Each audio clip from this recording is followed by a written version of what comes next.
Biased and false news has become all too common on social media. More alarming, some media outlets publish these same fake stories without checking facts first. The sharing of biased and false news has become all too common on social media. More alarming, some media outlets publish these stories simply aren't true without checking facts first. Unfortunately, some members of the media use their platforms to push their own personal bias and agenda to control exactly what people think, and this is extremely dangerous to our democracy.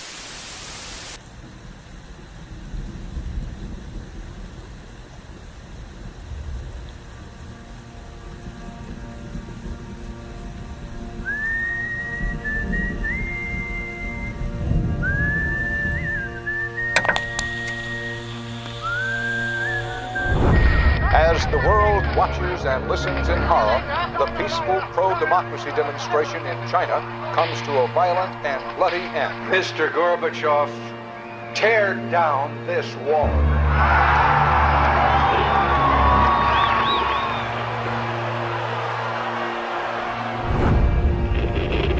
Wolves hiding nearby, whispering do or die around me.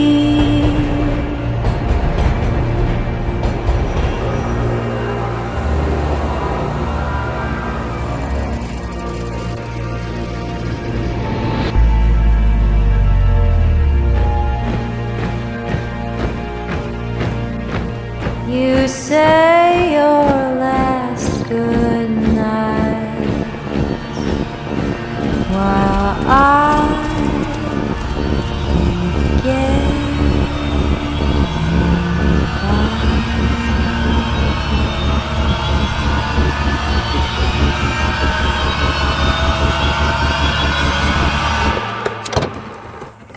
There is another very important phase of warfare. It has as its target not the body, but the mind of the enemy. The target of psychological warfare is against the enemy's mind. It is words and ideas. The ammunition used by Psywar.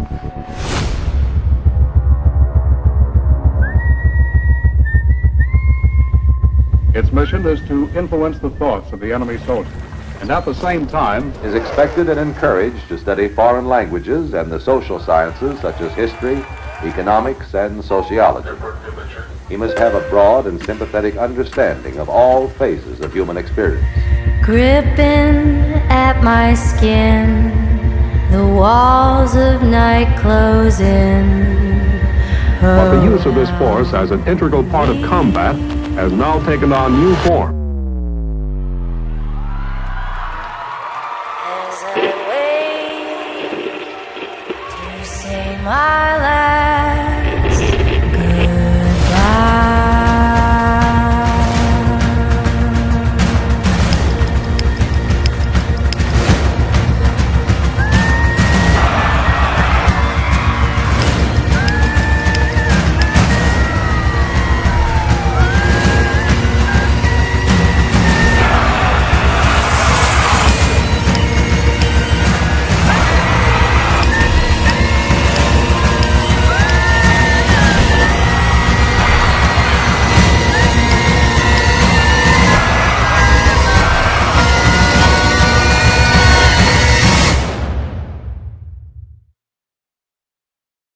These are the Psywar soldiers.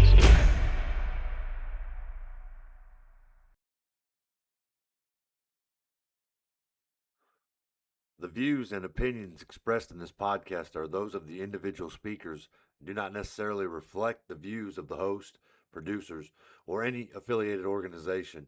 This podcast may include sensitive discussion related to topics such as child protection, abuse, and criminal behavior. The content is intended for informational, educational, and awareness purposes only, does not constitute legal, medical, or professional advice. Any reference to individuals, cases, or events are based on personal perspective, professional experience, or publicly available information and should not be interpreted as statements of fact regarding any specific person or situation. The host, speakers, and producers disclaim any liability for actions taken by listeners. Based on the content of this podcast, listeners are encouraged to seek qualified professional guidance for their specific circumstances. Listeners' discretion is advised. All individuals are presumed innocent unless proven guilty in a court of law.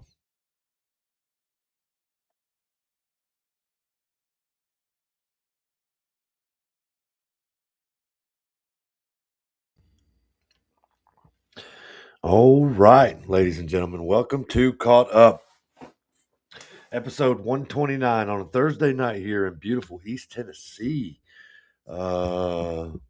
Just making sure all of the technology is working right now because we are a little bit of everywhere. I'm on, obviously, Facebook Live, Rumble, and YouTube. Soon, Substack. They're starting this live thing, or it's already started. I just got to make sure that all my connections right. I have a Substack. It's not Resolute Exposure. I may actually change the name to that, to Resolute Exposure from my Brian Riley name. But anyway, we'll be on there as well. So, or I will be, or Caught Up will be. Blunt County Breakdown, Candy Conversation, all that good stuff like that. Anyway, we can get all this stuff out here on platforms where people can see. So anyway, welcome to Caught Up. Again, a beautiful East Tennessee evening. The temperature is great. The sky is blue. The clouds are, well, doesn't look like they're spraying at the moment. So it looks like the sky is beautiful, at least on my side of town anyhow. Anyway, welcome. We got a little bit to talk about tonight. We're going to talk a little bit about a 10th Amendment Center article called Militia. I'm just going to read it briefly. I've read it in the past. I just don't want people to forget just exactly what the Constitution was about when the founders created it. I want to get closer to what I was doing prior to making all these extra shows like Blunt County Breakdown and Candy Conversation. I want to get back into Caught Up the way that I used to do Caught Up. A little bit of constitutionality, a little bit of things that are going on in the world. Not really necessarily the world as much as it would be our country, so to speak, and then that kind of stuff. Do a little bit of a deep dive, but not so much of that today because we're going to talk a little bit about, like I said, the militia, Trump deranged syndrome again, and this time by people that were supposedly a part of his so-called support team, and it doesn't look that way. Like there's any support at all. Alex Jones, Tucker, Candace Owens, Marjorie Taylor Greene, what we call central casting. Hard to believe that Alex Jones still on air.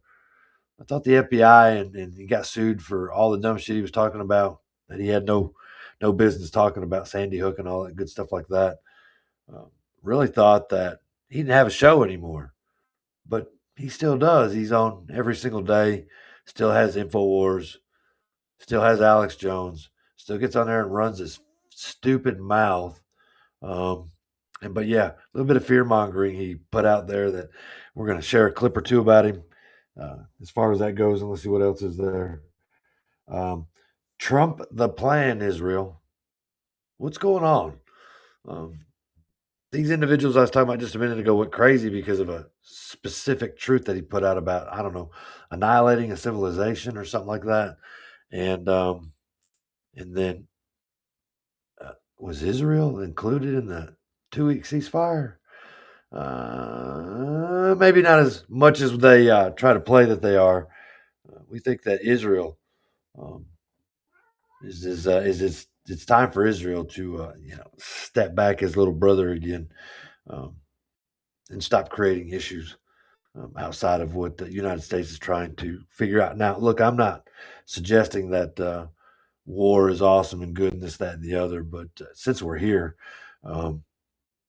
doing what we're doing, Israel wasn't included in this last set of 2 weeks ceasefire. So we'll get into a little bit of that. And then always nothing can stop what is coming.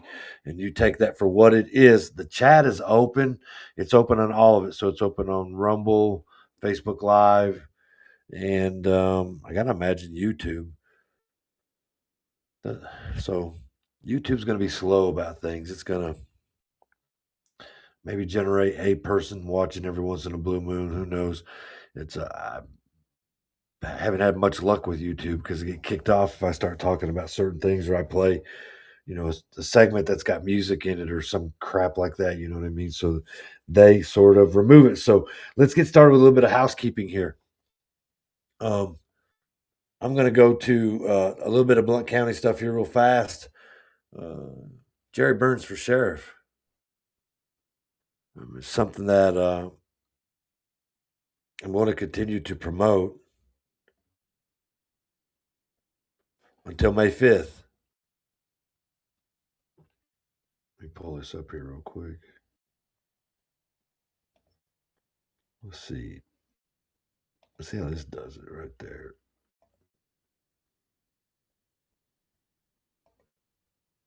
Oh, yeah, look at that. All right, man. Jerry Burns for sheriff, for Blount County sheriff. If you're over the 37 years worth of James Brown as sheriff, then Jerry's the guy, because why is he's the only other guy running against him at the moment. So Jerry has did a candid conversation with me, and we shared all of his reels, all of his content, everything he wants to do. He wants to fight crime the way that you're supposed to in the streets, and against like real crime, and not solely against just the public, because sometimes we get caught up in crap that maybe we shouldn't. But long story short, Jerry Burns for Blount County Sheriff. He did a fantastic interview with us. He outlines in detail all the things that he wants to do. And come May 5th,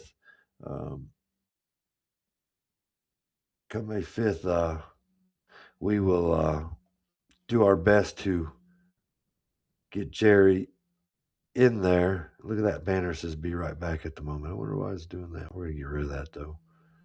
All right, so Jerry Burns for sheriff, people, if you will. And let's see, one more. Whoa. Let's see if I can find it right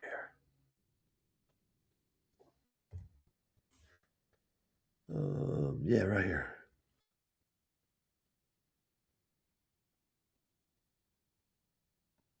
All right, let's share this real quick. Oh, crap.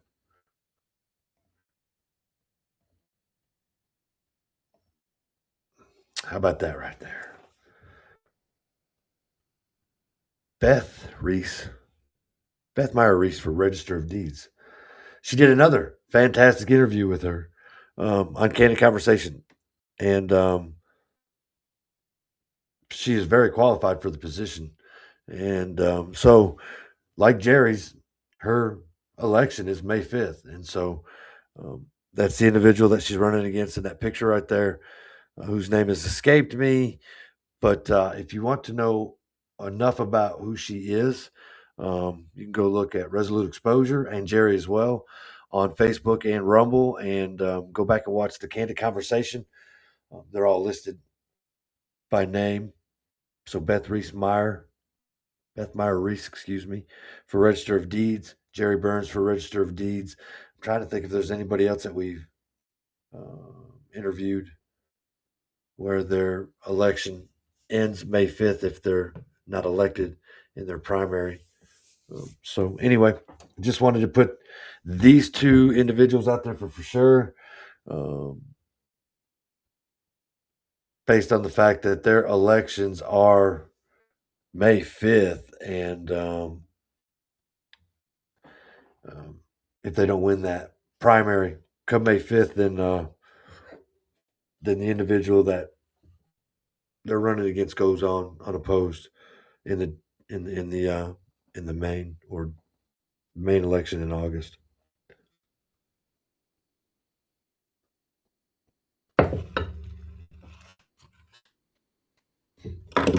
And so that's it for the housekeeping, I believe. I just wanted to plug Jerry and Beth just to make sure that we're getting it out there. So Jerry Burns for sheriff, May 5th, 2026 election, Blount County, Tennessee. Beth Meyer Reese, Register of Deeds, again, May 5th, election, Blount County, Tennessee. So let's move on. Okay. I want to talk about these, what the founders used to, our Constitution is an important document. I know people call it an experiment and they try to place all their little statements and innuendos and comments and all that stuff on it. But, we're in the 250-year mark, and it has stood for 250 years. And so it's had its butt handed to it. It's been kicked around.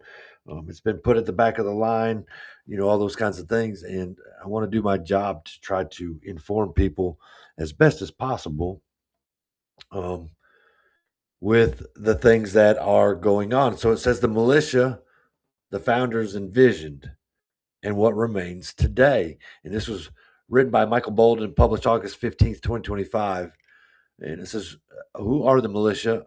They consist now of the whole people. If you're not familiar with that, that's who the militia is. Today, it is used as that word militia as a bad word, or it doesn't exist anymore. That you hear things like Congress did away with the militia because they brought in the National Guard. And if all these things were true and exact, then why did the founders make it the way that they did? And it says George Mason cut to the heart of it. The militia was not a government creation, but the people themselves. That simple truth has been twisted, ignored, or totally forgotten. Say the word militia today, and most people look at you like you're a fringe nutcase. But the founding generation saw it differently. They viewed a well-armed and well-trained people as the backbone of liberty, the essential security of a free public. The Constitution's malicious clauses were supposed to secure that principle. The Anti-Federalists warned they would do the opposite, and time has proven them right. And if you're not familiar with the Anti-Federalist articles, it's the same as they're not the same. I shouldn't say it like that. I would suggest that you look it up. Go check them out, the Anti-Federalist article, along with, anyway, those particular articles in general. You'll get a kick out of them. Citizens, militia versus standing army. The story really begins with the principle most Americans have forgotten, and most were never even taught. The choice between a citizen, militia, and a permanent professional, standing army. Henry Knox, Washington's Secretary of War. You hear that? Secretary of War. Why would he be called Secretary of War? He would be called Secretary of War because that would be a Department of War. Reinforced this. In a free society, the ultimate safeguard had to be an armed people themselves. An energetic national militia is to be regarded as the capital security of a free republic, not a democracy. Republic. And not a standing army, forming a distinct class in the community. That view was widespread because almost the entire founding generation viewed standing armies, especially large, permanent ones, as one of the greatest dangers to liberty. A perfect example of this view came from the great Revolutionary War hero, Joseph Warren. It is further certain from a consideration of the nature of mankind, as well as from constant experience, that standing armies always endanger the liberty of the subject. The same warning carried forward to the ratification debates over the Constitution. A Democratic Federalist, possibly Samuel Bryan, pointed to the long record of history. From every angle, the conclusion was the same. A standing army was the single greatest danger. The experience of past ages and the result of the inquiries of the best and most celebrated patriots have taught us to dread on standing army above all earthly evils. And Tench Cox drove this distinction home. A militia of the people worked for the people, defending their own freedom. A professional army was nothing but but the tool of those in power. And people in power always find ways to use that power for the worst.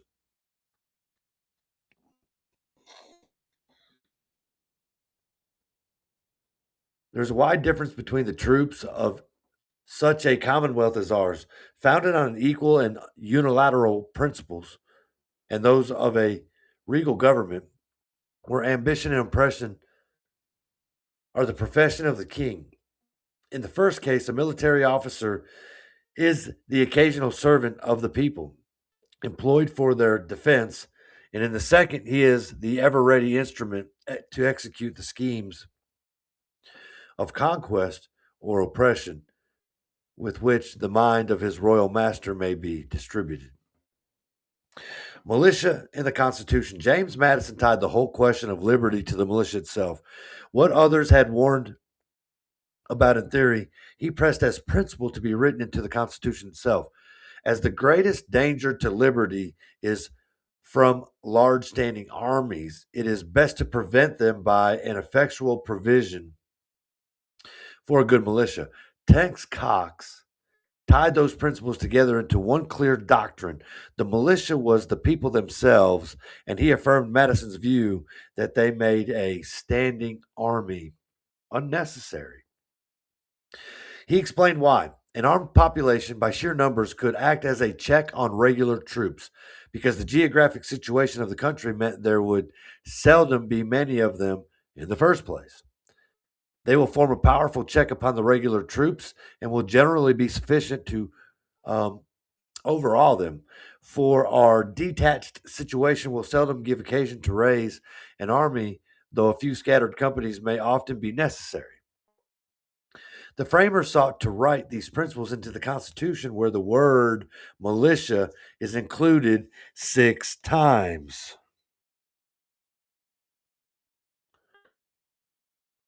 Article 2, Section 2 made the President Commander-in-Chief not only of the Army and Navy, but also of the militia of the several states when called into the actual service of the United States.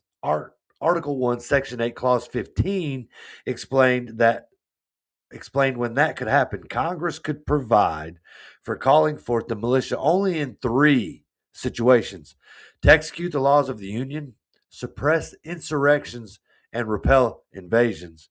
And Clause 16 delegated to the Congress the power to provide for organizing, arming, and disciplining the militia and for governing such part of them as may be employed into the service of the United States. And I think that's where that issue becomes an issue, because Clause 16 delegated to Congress the power to provide for organizing, arming, and disciplining the militia and for governing such part of them as be employed in the service of the United States. The last power would become the heart of the coming debate. The Bill of Rights added 2 more mentions of the word militia. The Fifth Amendment exempts cases arising in the land or naval forces or in the militia when in actual service in time of war or public danger. The Second Amendment put the principle beyond dispute. Let me say that again. The Second Amendment put the principle beyond dispute, tying the people's right to arm directly to the survival of a free state. And it goes on to say, a well-regulated militia. It's not a bad word, ladies and gentlemen. Militia is not a bad word, although the federal government would have you believe that. Maybe even your state and local government might have you believe that the word militia is a bad word. It's been used out of context. It's been pushed on the masses as a word that is a trigger word or a target word to alert certain institutions and entities, or whatever you want to call them, to be mindful of what we the people have the absolute authority to do. A well-regulated militia being necessary to the security of a free state, the right of the people to keep and bear arms shall not be infringed. Period. The big debate. So I'm going to leave this at that. Talks about the big debate overall, how some of these things were changed to try to make it militia, basically the National Guard. The select militia, the anti-federalists repeatedly warned that any plan allowing a select corps, or what they called a select militia, could be extremely dangerous. And in Pennsylvania, John Smile warned that this would, in practice, be a standing army. Congress may give us a select militia, which will, in fact, be a standing army. And if men hostile to liberty gained power, again, and if men hostile to liberty gained in power, which is what we have now in Congress and in Senate, if they are truly duly elected, they would have every reason to cripple the one institution that could resist them. That meant abolishing the general militia altogether, or Congress, afraid of a general militia, may say there shall be no militia at all. Either way, the stage would be set for the ultimate danger, and when a select militia is formed, the people in general may be disarmed. The push for amendments, the warning came true, and the 1-2 punch. The militia was and always will be the people themselves, regardless of what you hear out there. That's exactly what it'll be. But just as the Anti-Federalists warned, once Congress was given the power to organize, arm, and discipline only part of the militia, the result was inevitable. Today we live with the 1-2 punch they predicted. A select militia, the National Guard, is treated as nothing more than an arm of the permanent standing army, and tens of millions of Americans are not armed today. I'm going to tell you this. My local sheriff's department is well armed.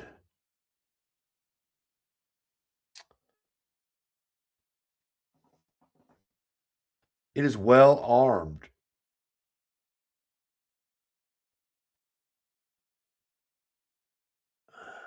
.134 security forces trained with Blount County SWAT. I'm only saying this because I need people to understand that militia is not a bad word. And why was a militia created? For instances like this. We have a well-armed police force, which they claim in the name of safety, which I claim is overbearing.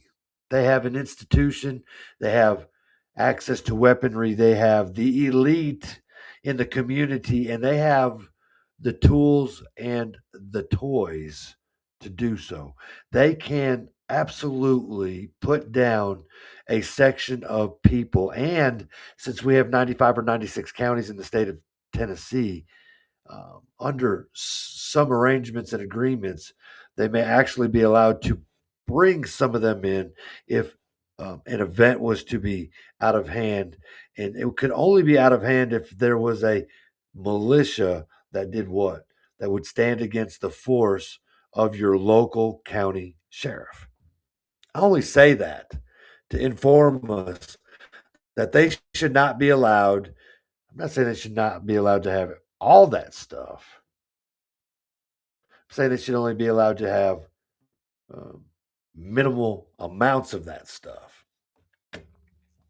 And we should have an armory in our towns, in all 95 counties, where the general public is the militia. We are supposed to defend our county and our state. And if need be, if Congress needed us to do something further than that, then they would call on the militia, not the National Guard. Our National Guard is shipped off fighting wars in other countries. The governor gives the access to the National Guard to the president, if I'm saying this correctly. And if I'm wrong, somebody please correct me in the chat. But then they federalize the National Guard and make them the standing army. And then they send them to places like Iraq, Afghanistan, and wherever else. The National Guard was supposed to be for here, our state, not anywhere else, unless the governor deems so or is requested by the president, the National Guard. we got this backwards. I'm not saying that we don't need a National Guard. I'm just saying that we still need the militia. And we need the militia because we need the militia to make sure that we're protecting ourselves against overbearing governments and standing armies. And right now, our sheriff's department is overbearing in some things and underutilizing their authority in other things. But you can bet your ass they have a standing army big enough to make sure that any type of militia that may be formed in this beautiful county that we will live in, they would have the upper hand, operational control, whatever fancy words that you want to use to make that so, because they have been militarized. And what is our public doing? Nothing. And so it looks like Williams Goins has got a lot to say here. He says, Section 2, Article 15 to 18, the Constitution explains it plainly. Yep. What we have today is a professional army, including the so-called law enforcement officers. The militia was a non-paid civil volunteer group that was only called for as needed and were only inscripted for 2 years. The true arm of power for the militia was the grand jury, and which is the standing army. And look, Ed Reno's in the chat as well. And after Katrina, the government used the National Guard to go house to house to confiscate firearms from citizens.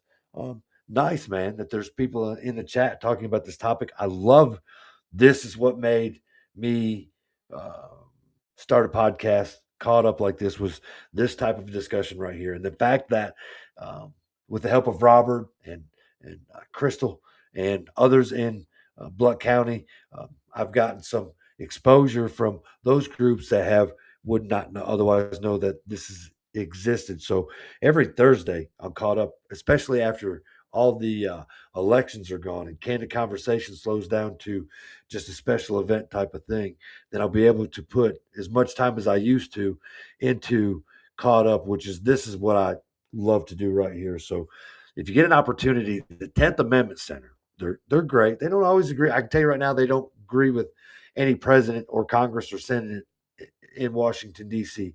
If you like whoever is in charge up there, or the fact that you thought you really voted them in, then the 10th Amendment Center is not going to give you much hope in those people, because they're going to tell you where all the institutional breakdowns are at and how the Constitution, I like to call it, it's like a runaway train right now. The Constitution is traveling down the track and it's headed on at a certain speed. And I got this analogy from Chris Paul, I'm your moderator, from Badlands and Substack.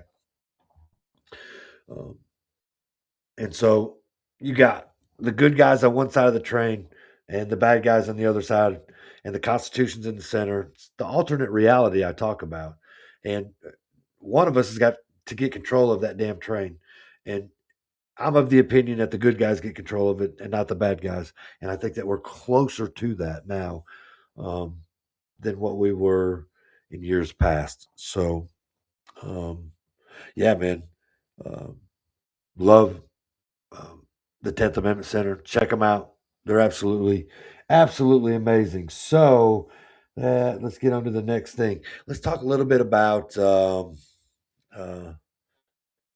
Trump TDS here, right? So we'll remove that.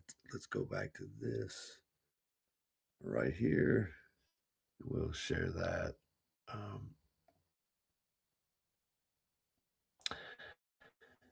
Right here. This cast of characters, central casting right here. Who do we got? We got Tucker. We got Candace, the former sports ladies whose name has escaped me. This gentleman whose name has escaped. I don't know them all, but look, there's Joe Kent. Look, there's Alex Jones, Marjorie Taylor Greene, and all these other cast of characters here, right? They all got TDS. A lot of these guys liked Trump in the beginning. And what happened? What happened? Well, we know that Joe Kent right here, He didn't like what was going on with Iran, so he resigned his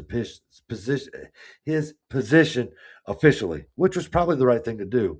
What I didn't like was his letter that he sent out to the whole public, the whole world to read his opinion about what he doesn't like about what's going on with his lack of information that he's got because he's only involved in certain areas of the whole operation. Now, don't get me wrong, he's a war hero, war fighter, love all the things that he ever did, veteran, that kind of thing.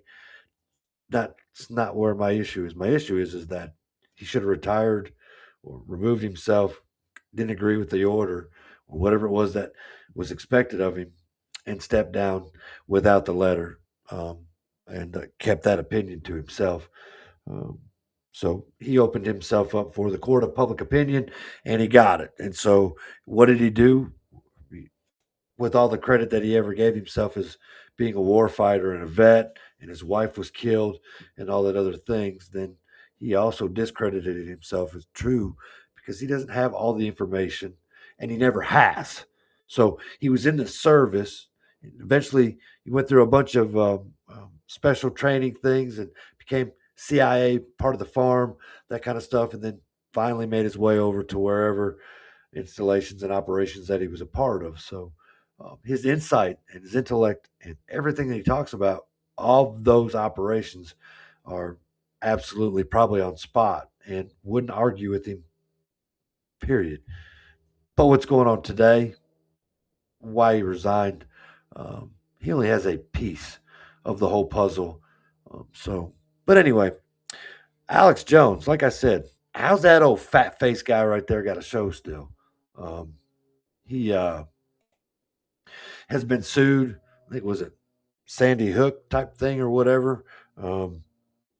Anyway, he still gets on there and runs his fat mouth every single day, and he's part of the problem when it comes to this whole TDS. And then don't forget, Alex was a fan of Trump two different times, 2016 and 2024.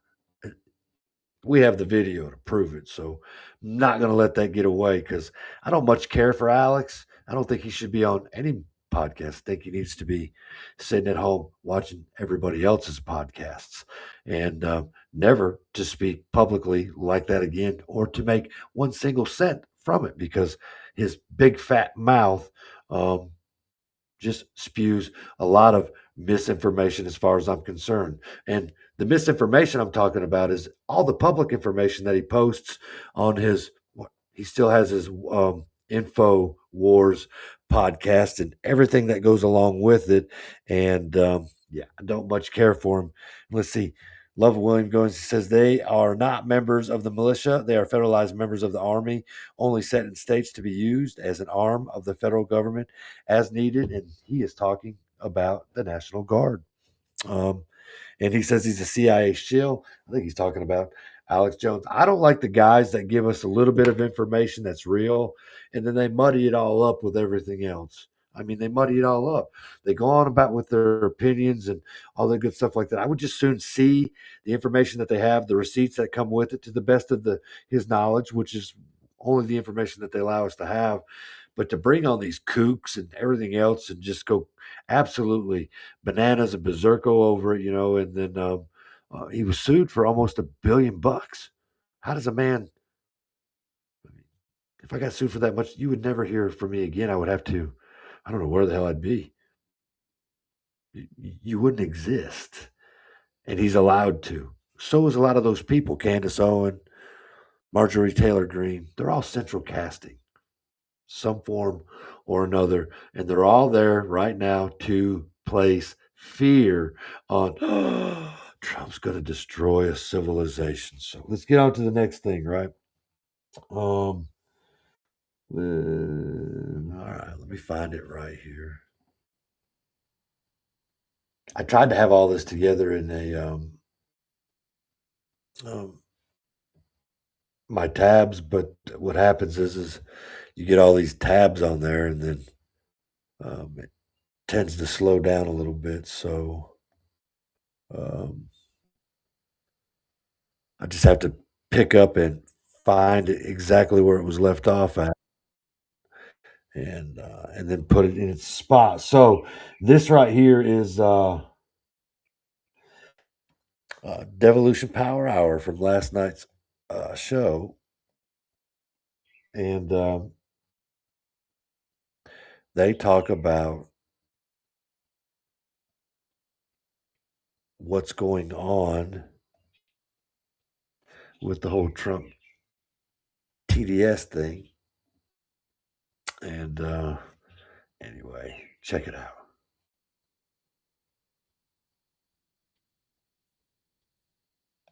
Who had a lot of similar posts to him.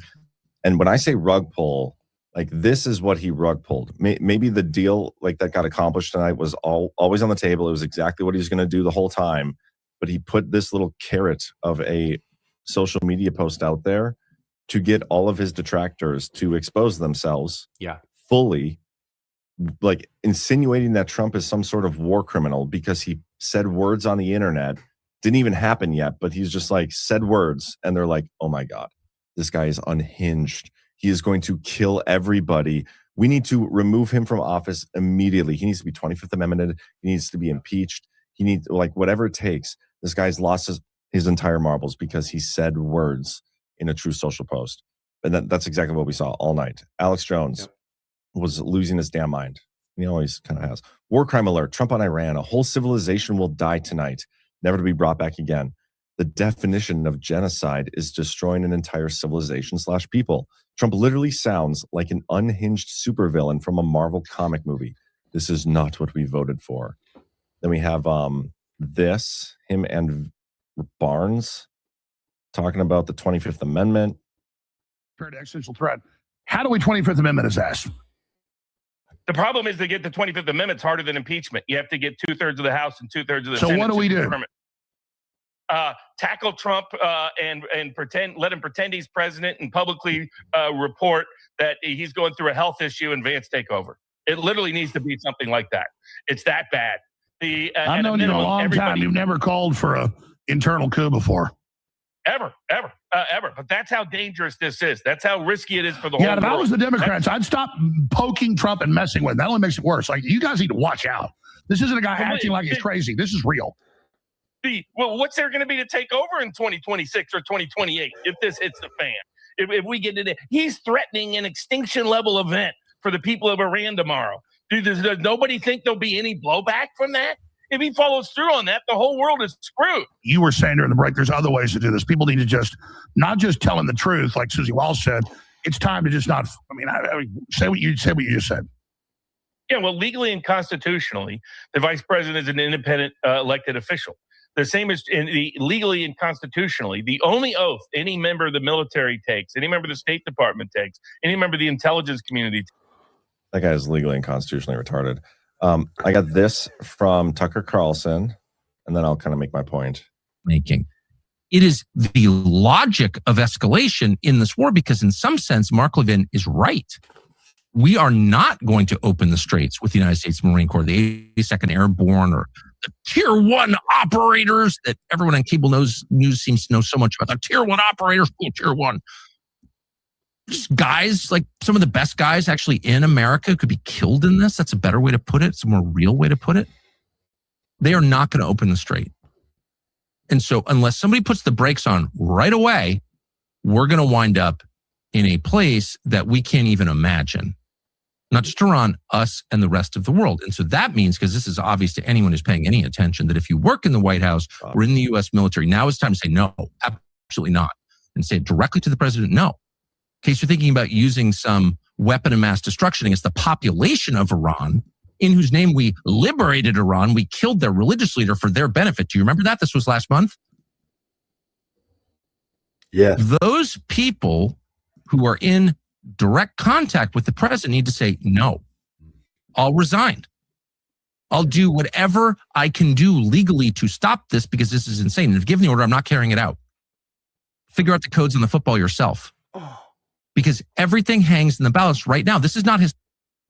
This is the rhetoric that's being floated. We had Marjorie Taylor Greene calling for the 25th Amendment. We had Tim Pool echoing those sentiments. I mean, it's just everybody, all the worst of the worst people. Yeah. And at no point did Trump ever mention nuclear weapon. He never mentioned weapons of mass destruction. You just said a whole civilization might die tonight. And it is what it is. It's out of my hands. Kindly weird, ain't it? That a whole civilization, that little comment that he made. I mean, we got what, freedom of speech in this country, and so he made a comment like that on Truth, and it triggered all of that. And what happened? What happened? What did we find out? All that fear mongering right there. I mean, every bit of it, right? So, if I look at my notes here, keeps me on track. What did we have? We had Alex Jones, his lawyer Burns or Barnes. We had Tucker, and there's more. It's just, but those three in particular, because those are very large audiences that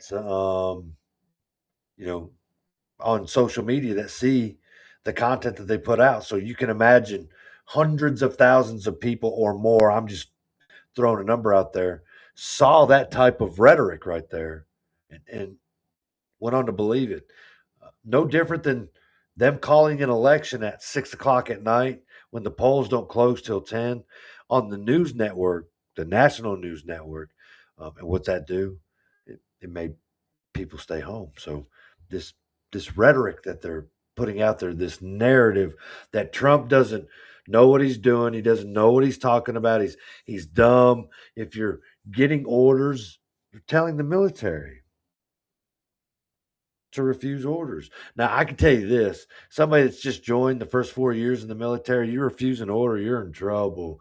You're probably getting some sort of, dishonorable or something or another on your way out the door, which pretty much messes up the biggest part of your life as far as financial security, voting, and stuff like that. But to be prominent, years of military service, up there in the upper echelon that is supposed to advise the president on what he's doing and what's going on what he should do, I should say, and what's going on. You don't like the decision that he makes based off all the information that you get. Well, then you're afforded the right to retire without persecution, and you get to keep your benefits. How funny is that? Doesn't make a whole lot of sense. So, but I'm of the opinion that this upper echelon in the military right now has a lot to do, those that are resigning or being let go by our Secretary of War, Pete Hegseth, because they are part of this problem within the system. They are the deep state. They are the uniparty. They are the New World Order. They are whatever label you want to put on them, but they're deep within it. They have some sort of interests involved, whether it be financially or whatever. They just hate the country in which they serve, which is odd to me that you would be that way. But obviously, I would say follow the money. So these ones that are being reduced and let go, these great generals that have been there for years, have been the problem for years. 4 years have been the problem. I mean, Iran has been an issue. And again, I'm not saying that war is the right answer. Boots on the ground are not the answer. I have a son that's still in the military. He's in the Army. He's a former Marine. He's a dual service member. My other son is a former Marine, veteran now. Lots of family member, that kind of thing. I didn't join, but they did. And those before me and those after me have. Absolutely have all the respect in the world for that. So, yeah, not about boots on the ground. Understand what war brings home to us and our family. So not for that. But if we can go in and strategically do some things to cripple something that's been an issue for 5 generations, right? I'm 51 years old, and my entire life, Iran has done something with every single president that I've been a part of since I've been born. They've done something. They have pushed the envelope past the line. And Obama sent them pallets of cash back like he thought that was going to fix it. What'd they do? I hate the fact that it's Donald Trump that has to take care of it, because those who don't like Donald Trump just try to make it sound like he's just doing something he has nothing and no clue about. I would say that this operation that's going on right now, Epic Fury, was probably planned in his first presidential administration and wasn't able to be executed due to the election in 2020 and how that went down. And then now, in his final 4 years, unless something happens, he's doing something for the long term. I believe what he's doing is for the future, like 20 years down the road. So, like my great grandkids will never have to worry about something like this,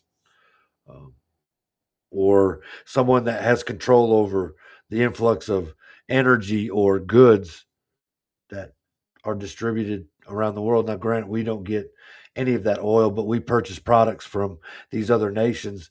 And if any of that is made through petroleum-based type of stuff, well, then we are going to feel the pinch of the price of that. So it will affect us some for sure, although the oil's not ours. But just ask yourself this World War III that they're out there fear mongering on all the major news outlets. Where's China and Russia and all this? I granted they're saying China's doing that and Russia's doing that and this, that, and the other, but didn't Trump invite all of them to come and patrol the Strait of Hormuz because that's all their stuff. I mean, China, South Korea, not Russia. Well, you got Europe, France, all those countries, Japan. That's all for them, not for us. That's their oil, not ours. That's for their energy. And we made it possible to make sure that some country who's been a terror threat my entire life, whether you believe that to be real or not, I don't know. Just know that's what I've been told. No longer will have control over that. And if they continue to act like they're going to close it and keep it closed, then what did our president say? He's going to remove the civilization. So again, who's he talking to when he's talking like he ain't talking to you and me, he's talking to other outfits out there, whatever you want to call them. Is he talking to Israel? I believe he is. I think everything that's been done in the last 6 weeks when it's come to this Iran war, when we've had negotiations for this, that, and the other, when something has happened that wasn't supposed to happen, when Israel accidentally claims they did something that they shouldn't have, it was because they were impeding with what was going on. I can tell you that the operation that our president, Donald J. Trump, has set out, he says in a post that is completed. And so in these next 2 weeks of this ceasefire, that information is just for the United States and Iran, and it doesn't include Israel. And there's several receipts to prove so. You got Carolyn Levitt, you got the post in which Donald Trump has, and then you have other podcasters out here who agree just like I do. Now, whether you agree with it or you don't, that's fine. And I would suggest that you go do the research. But I'm going to try to show you why I have come up with the opinion that I have.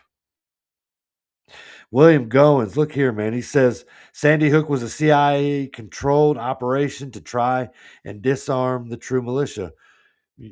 I don't know you, William, but you ought to come on a show like mine on a Thursday night, and I'll absolutely discuss the whole Sandy Hook thing with you off of what I know, what we can find, and what you know as well. And I bet we do a better job than what Alex Jones does with it. You know what I mean? He also goes on to say that the Joe Biden was a definite Islamic individual, and this is fear mongering, and the federal government is one side of communist and the other side is fascist, and they are far bigger than what they are supposed to be. So, all right, so let me get into the next thing, which was This part right here, Ivan Ranklin. You guys remember him? I believe he's an MMA fighter, Ivan Ranklin.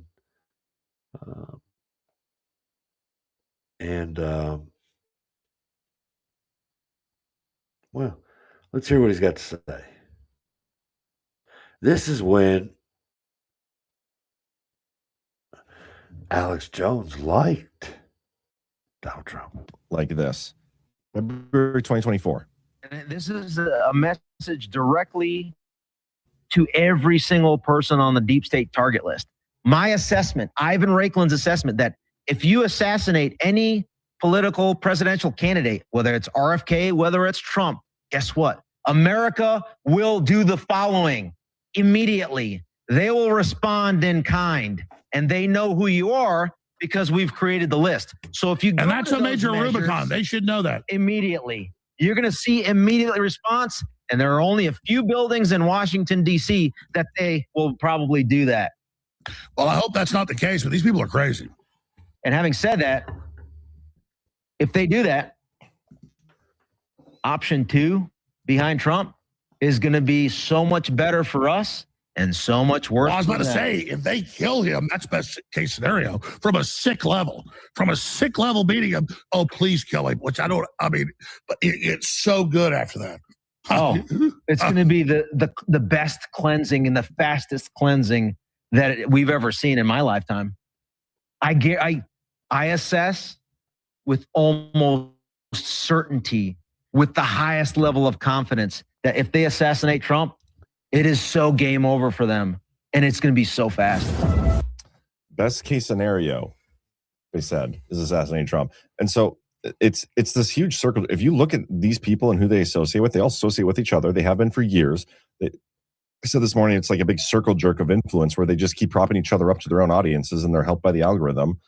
And this is the net effects of it, is a day like today where Trump didn't actually even do anything. He said something, and they are sitting here trying to tell everybody that he needs to be impeached. He's insane. He's incompetent. He can't do these things.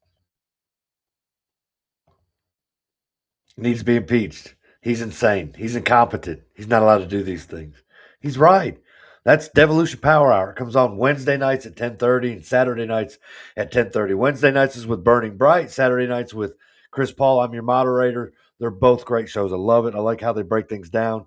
It's opinion-based with as much receipts as they can dig up, just kind of like what I do, but their insight is pretty spot on. So, but fear-mongering, it's a narrative. And it's done by the same people who is in, like he said, they're influenced and they're pushed by algorithm that promotes that type of posture, that type of narrative shielding and all that. Give me 1 second.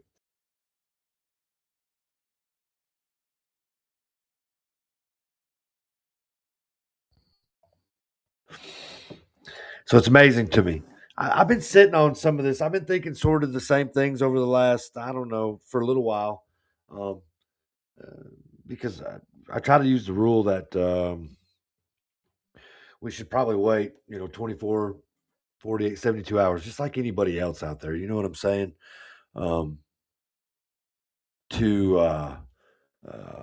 Before we start, getting emotionally charged in what was going on. So they did. As soon as Trump put that out, that truth statement, as soon as he put the truth statement out about annihilating a civilization, holy cow, look what he exposed out of the woodwork. He exposed all these idiots. I mean, again, I don't promote any of those people that we were showing there just a little while ago based on the fact that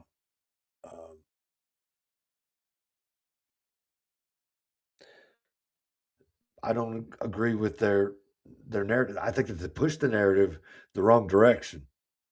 And they're paid so handsomely for it too, Makes no sense whatsoever. Let me see. I got to find right here.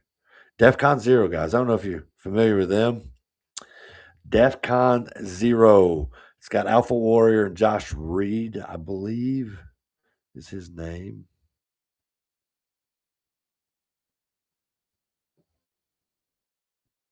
But yeah, I have all these notes. Josh Reed, I believe is his name. But he has a monologue from yesterday's show on Tuesday night. fantastic how it goes and gets explained. And I really think we should listen to it. Just a few minutes long. Anyway, enjoy it.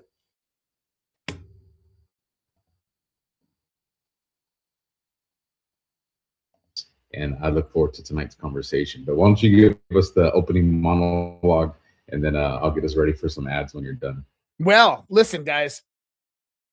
Alpha and I, over the course of the 38 episodes that we've done on DEF CON, have kind of laid out what has been happening in the world, and from a different perspective, a different view that you're going to hear from traditional mainstream media or even these fake paid influencers all throughout social media. And we do it with a certain level of the Socratic method. We ask questions. We look at things from a military perspective. When you go into the idea of how the U.S. military operates, how psychological warfare operations take place, how influence operations take place, how warfare is conducted in the modern age, what Donald Trump has done since the time that he came into office, you begin to see various different trend lines, and you add that in with really, really good OSINT, and you add that in with, various different connections that we have on people that we can ask these types of questions to, that can direct us in the right position, in the right direction, to understand kind of what's going on. You get this packaging of this idea of where the world is heading, this golden age, and how Trump is laying that out by dismantling a old, corrupt network that we call the old guard. The systematic destruction of the old guard is actually what we are watching.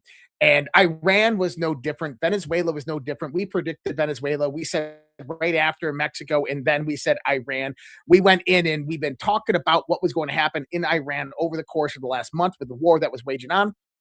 And there's multiple different scenarios. There's multiple different perspectives that could happen. Here, the thing is we don't have all the intelligence and all the information that President Donald Trump has at his hands. One thing that we can say unequivocally is that even the people close to him, like Joe Kent and these people that are coming out saying certain things, they don't have all the information that Donald Trump is getting from people like Dan Kane and the CIA and the various different intelligence agencies and the military intelligence and his military generals and professionals that watch and look at this information every day. With that understanding, when Donald Trump makes certain comments on True Social, people take that personally. People allow their emotions and their egos to get involved when they see things like this post that Donald Trump made, which we'll talk about here in a little while, yesterday. Talking about he is going to end a civilization in Iran. Now, we had fun talking about this today. We did. And here's the thing is, no civilization ended. And you have to understand that Donald Trump isn't always just talking to you. He isn't just talking to the American people. He's not talking to American politicians. Sometimes he's talking directly to the enemy. And that brings in the idea of psychological warfare operations. And you have to understand that he is the most powerful man in the world, and his voice is the biggest in the world. And when he speaks, people listen. And when it comes to enemies and conflicts and wars, when those enemies hear those words of, I will end your civilization, I will knock you back to the Stone Age, that type of rhetoric, they have two different perspectives they can take on that. They can believe them, or they can't, or they won't. And here's the thing. Every president since Clinton, prior to Donald Trump, Iran called their bluff. Iran moved the goalpost. Iran moved the red line. Iran tested the waters and eventually won. With Donald Trump, he's shown them over the course of the last 30 days, take me for my word because I'm a very, very serious man. And yes, I will do this. And what happened is we have a deal, a ceasefire, 2-week ceasefire that came out of this. And we're going to break this all down because I put out a post earlier today. I did a show yesterday where I described various different scenarios that we could see play out. And the one scenario that I said is most plausible is the one that actually happened. And there's a reason why I knew that I suspected that scenario would actually occur.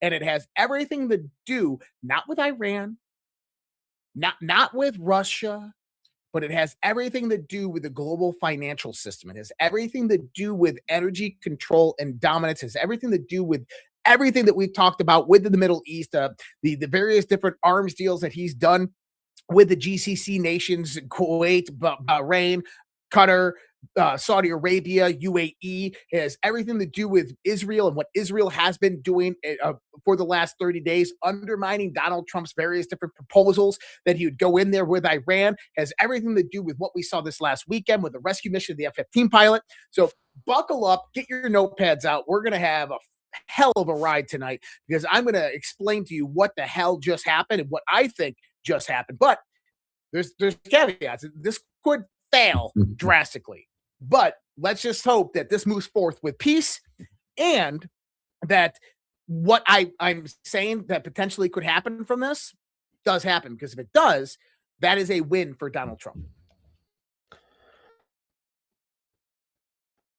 Pretty cool. That's DEFCON 0. They're on Tuesday nights at 10:30, and I know it's kind of late, but you can watch them the next day. That's Alpha and Josh Reed. Alpha Warrior is former Marine. I think Josh Reed is former Navy. I'm not sure, but they have a wealth of insight. They've been involved in conflict overseas, over in that region that we're talking about right now. So they have insight, like Joe Kent and the rest of them. While they were involved in those operations, when they were in service, those kinds of things, they had, information based on the operation. They do not have that same amount of information now as former military. And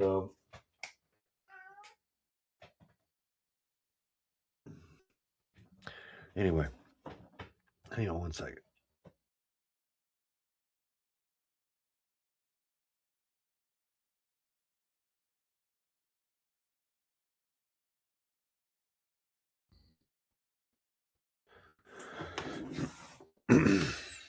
Anyway, it's what happens when you got a damn animal. So, but yeah, DEFCON 0. Check them out. It's worth it. Whether you agree with them or you don't, the insight and the information is pretty spot on, I would say. I would say that because I'm fixing to show you why. So, since they were talking about some of these things right here where Israel's not included and all these other stuff like that, corporational type things, everything that Josh just talked about in the monologue to DEFCON 0.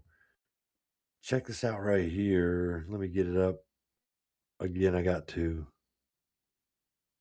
Is that it? Gotta be it.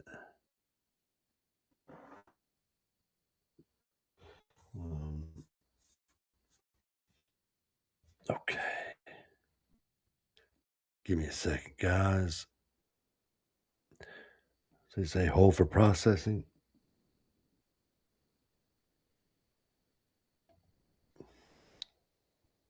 Publicly are false.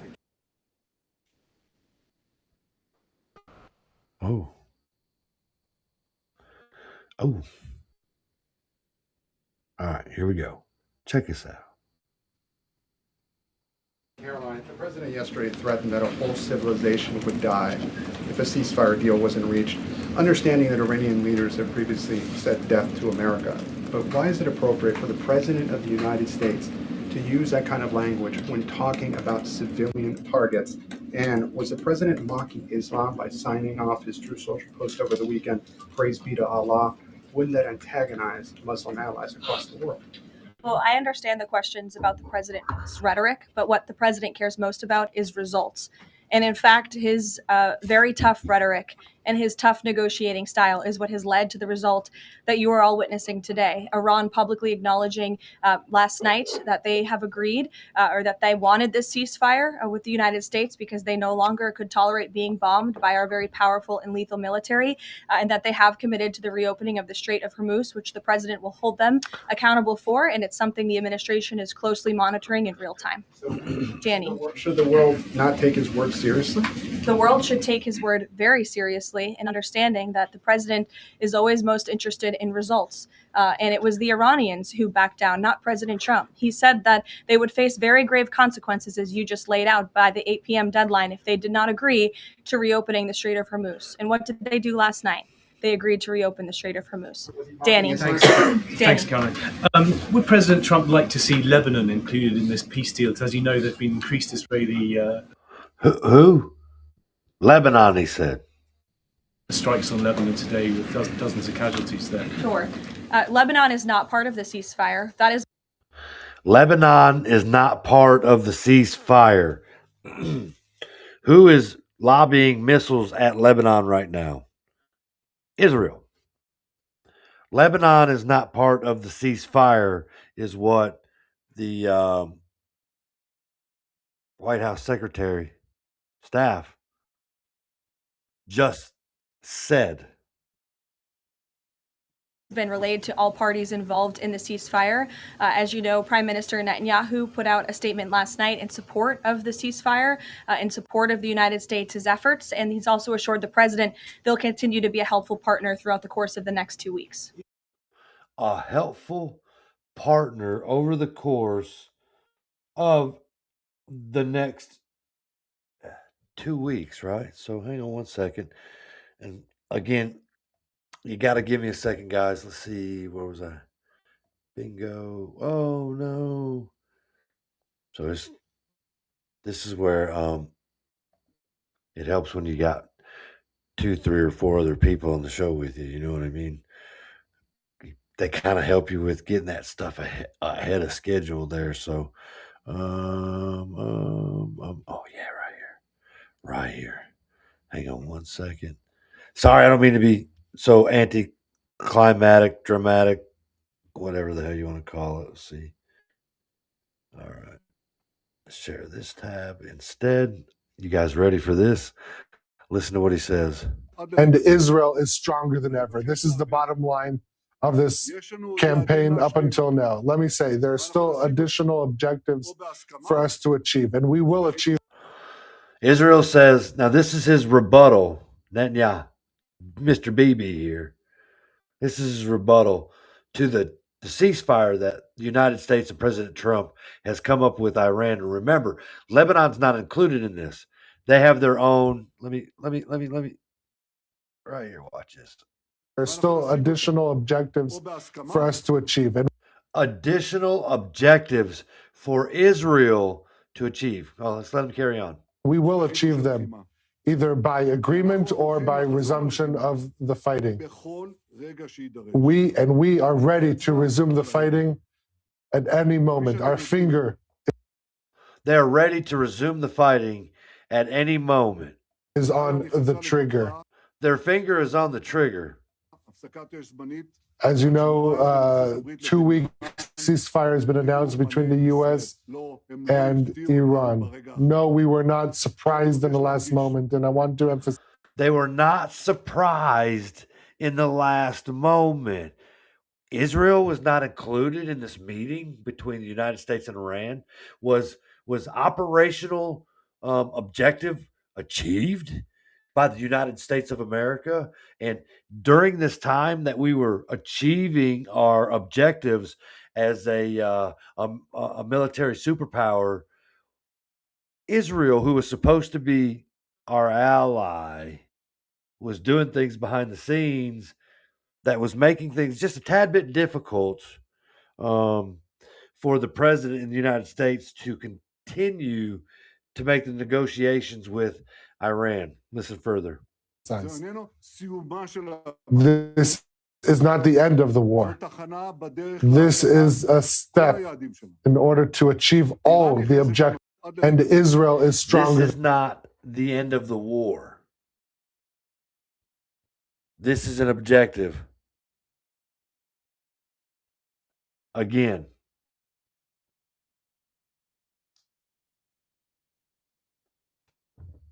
I hear all these people out here on television, these podcasters, this, that, and the other, talking about how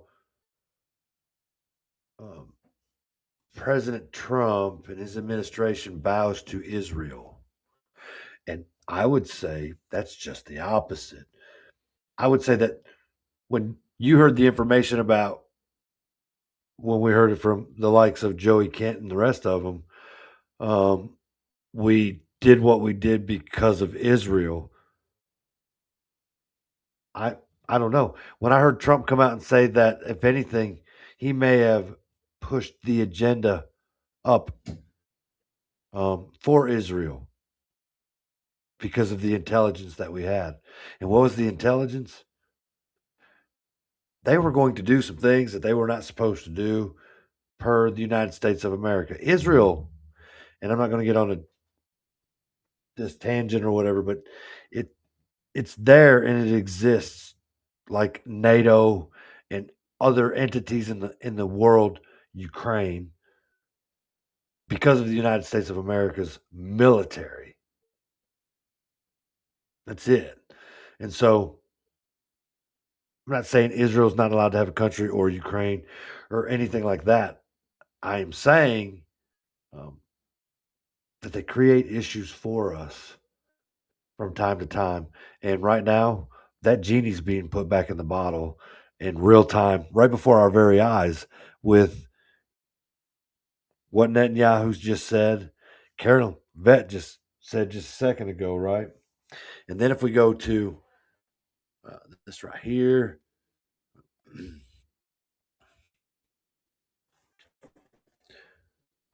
I'll have it all together one day. I'll have like some supercomputer here that will help me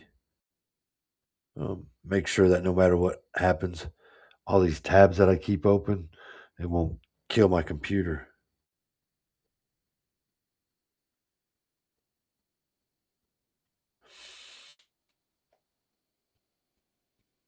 Check this out right here. Oops, let's share this tab instead. How about this? Can you guys see that? Look, there's Kim sent you a message of Trump on Israel. It's good. Hang on. And she says it's short. So give me just a second, Kim, and I'll go look at it. But I wanted to read this part right here. So when we talk about doing our best to show the receipts based on the information that we have, and yes, I use other people's podcasts while they dig deep, but this is what we're supposed to do. We're all supposed to share this information that we have and push it out, and then other people share it, and then we all are either on the same page, sort of on the same page, whatever it is. We're sort of all like-minded on what we're supposed to do. I'm going to kill a cat. Get now. Not gonna kill a cat. I really love animals. Anyway, based on the conversation, and this is Donald J. Trump's truth post, based on conversations with Prime Minister Shahbaz Sharif and Field Marshal Asim Munir of Pakistan, and wherein they requested that I hold off the destructive force being sent tonight to Iran and subject to the Islamic Republic of Iran agreeing to complete, immediate, and safe opening of the Strait of Hormuz. I agreed to suspend the bombing and attack of Iran for a period of 2 weeks. This will be a double-sided ceasefire. The reason for doing this is that we have already met and exceeded all military objectives. I know Kitty Kim says. But really, this is our president. And if we're supposed to believe some of the things that he says, we're not supposed to believe everything that he says because he talks to different groups. You know, like when he said that annihilation of a civilization, he wasn't talking to a group of people that the news media would tell you that he was talking to. He was talking to a different faction. And I think it's Israel. Because he says right here that we have met and exceeded all military objectives and are very far along with the definitive agreement concerning long-term peace with Iran and peace in the Middle East. We received a 10-point proposal from Iran and believe it is workable basis on which to negotiate. Almost all the various points of past contentions have been agreed on between who? The United States and Iran. but a 2-week period will allow the agreement to be finalized and consummated on behalf of the United States of America, on behalf of the who? United States of America as president and also representing the countries of the Middle East. It is an honor to have this long-term problem close to resolution. Is Israel anywhere in that damn thing? Do you see Israel's name anywhere? We have totally defeated all of Israel's enemies. Who else do they have issue with? And I would say they should have issue with no one else. And if they do, I'm hoping the president tells them to shut the hell up and sit the fuck down. Israel is a big problem, not the nation. And when I say nation, I'm not talking about the people. I'm not talking about the Iranian people either. I'm talking about that deceiving, evil faction that every country has, like China, the United States, Russia, the big superpowers, and obviously Israel. This message was meant for Israel. Israel is continuing to bomb, was it Lebanon? And guess what? Iran is bombing Israel. And what are we doing? We're following a ceasefire.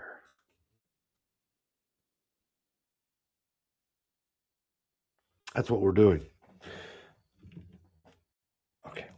Let me get back to this one right here.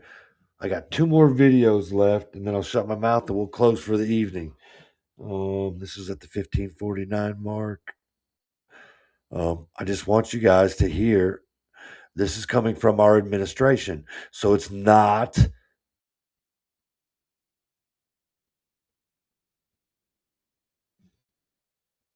just hearsay. It's not just a theory. It's not just a podcaster. It's not just any of this other stuff. And it's not anything that you're hearing from mainstream media.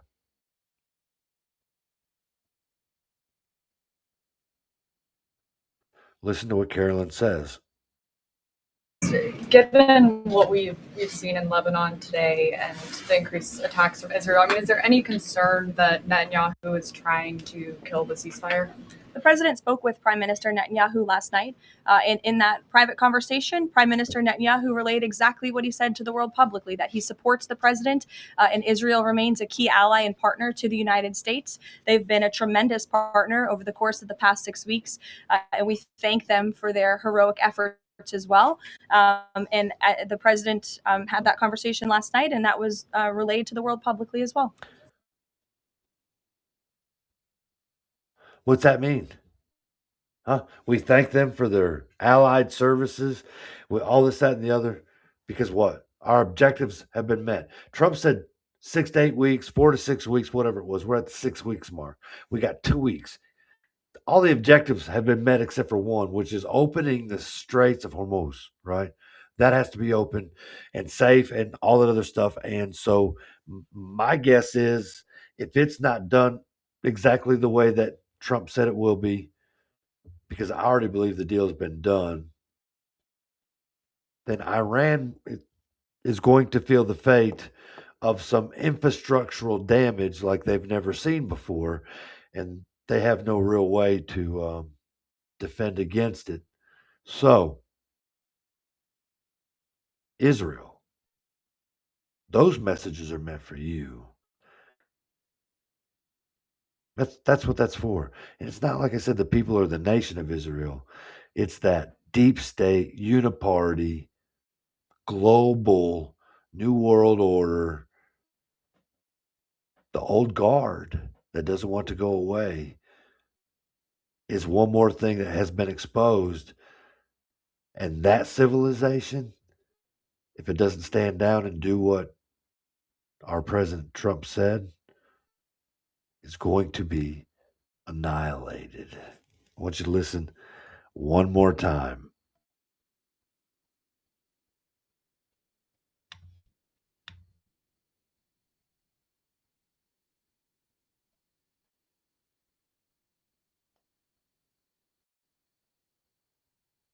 on today and the increased attacks from Israel. I mean, is there any concern that Netanyahu is trying to kill the ceasefire? The president spoke with Prime Minister Netanyahu last night, and in that private conversation, Prime Minister Netanyahu relayed exactly I what he played said the to the video world of what he publicly. relayed to the world publicly, that their objectives have not been met yet. They're going to continue to carry on, which means they're not getting the full force of the U.S. military. Publicly that he supports the president, and Israel remains a key ally and partner to the United States. They've been a tremendous partner over the course of the past 6 weeks, and we thank them Tremendous for partner over the past 6 weeks, and we thank them because they're done. And here's the other thing: Israel is not going to bomb installations that our president and the Department of War says they're not going to bomb. And if they step outside of that, I sort of kind of hope that they do step outside of that. I am curious to see what kind of retaliation happens. I'm curious to see Lindsey Graham and the Mark Levins and those little cultish bitches explode live on TV because they didn't expect our president to put a boot in the ass of Israel for overstepping its boundaries. They don't exist without the U.S. Listen to this. their heroic efforts as well. And the president had that conversation last night, and that was relayed to the world publicly as well. We're done. Israel's done. So if Israel wants to carry on this battle with Iran at the moment, whatever it is that they decide to come up with, U.S. and Iran, if Israel oversteps its boundaries, very interesting. Because this will be the last step when it comes to Israel. Because when you hear, like I said, all these people out here talking about how Trump is going to do all these things to us, World War III, he's bowing to Israel, the old battles, all these things that you hear. I mean, just whatever. And what I think he's doing is he's kicking the old guard's ass. He's letting them people that are outside the borders of this country and this hemisphere. You don't believe me about the hemisphere? Look up the National Defense Strategy of 26. Greenland, South America, Panama Canal, Venezuela. All that is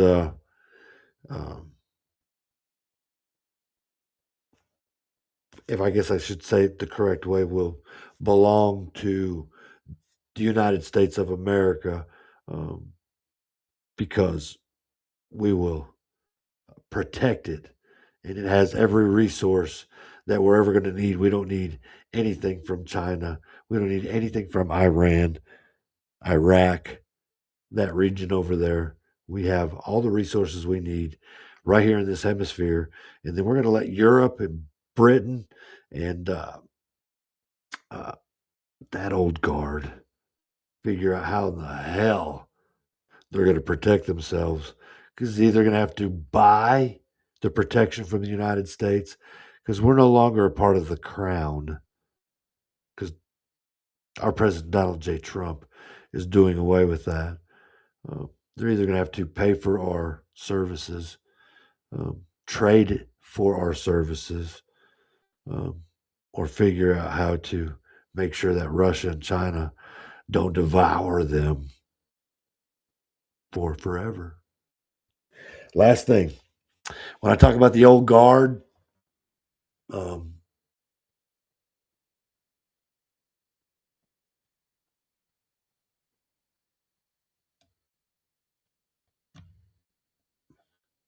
the crown, right here is why. You never heard of Promethean action. And Susan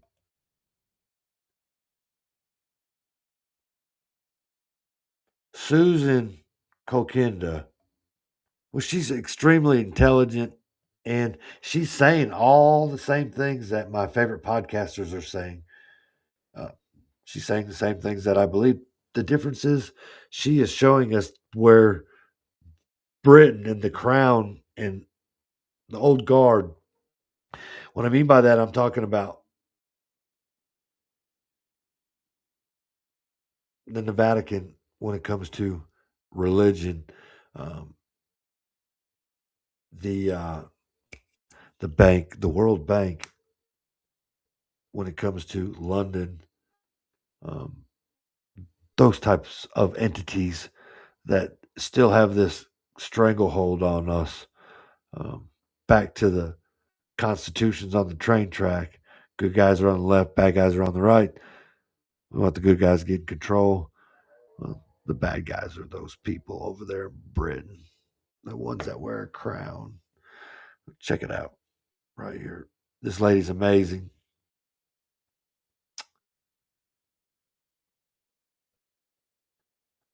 It's about 10 minutes long. Then I'll end the show. We'll play a little bit of People on the Porch and we'll call it a night. And I hope that you all liked the way the show was this evening. It was much more closer to how I used to do the Caught Up podcast. I apologize. I got away from it, but I got into the local politics with Candid Conversation and doing other things. Also, if you want to listen to a fantastic interview, Melissa Marinville, and when this is done, I'll promote that too. It was a great Candid Conversation. Amazing child protected advocate for sure. So, anyway, check this out. Susan Kokinda. At midnight last night, President Trump posted this. A big day for world peace. Iran wants it to happen. They've had enough. Big money will be made. Iran can start the reconstruction process just like we are experiencing in the U.S. This could be the golden age of the Middle East. Iran chose civilization last night for the first time in 47 years. A nation that the empire condemned to a dark age has a chance to walk off that chessboard. Donald Trump gambled on civilization and won the first round.